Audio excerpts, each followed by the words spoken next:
بسم الله الرحمن الرحيم.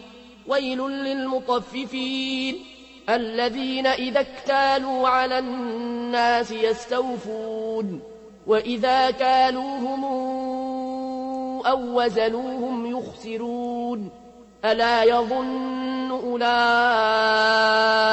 أنهم مبعوثون ليوم عظيم يوم يقوم الناس لرب العالمين. كلا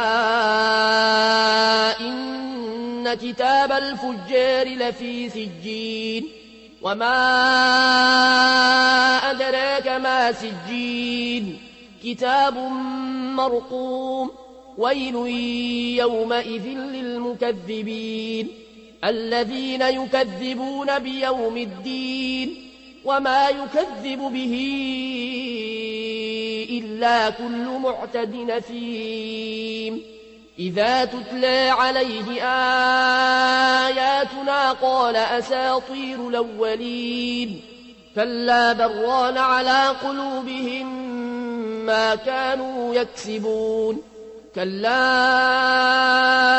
إنهم عن ربهم يومئذ لمحجوبون ثم إنهم لصالو الجحيم ثم يقال هذا الذي كنتم به تكذبون.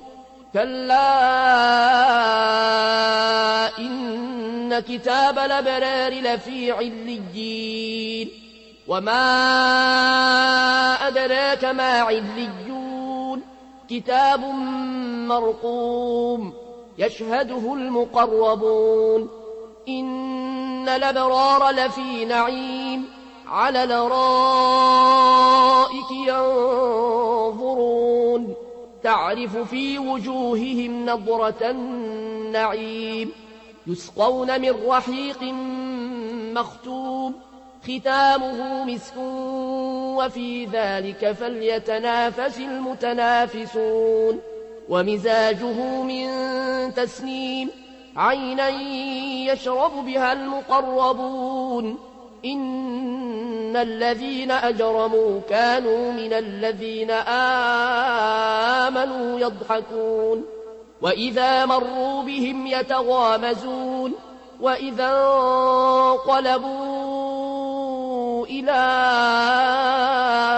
أهلهم انقلبوا فاكهين وإذا رأوهم قالوا إن هؤلاء لضالون وما أرسلوا عليهم حافظين. فاليوم الذين آمنوا من الكفار يضحكون على الأرائك ينظرون هل ثوب الكفار ما كانوا يفعلون.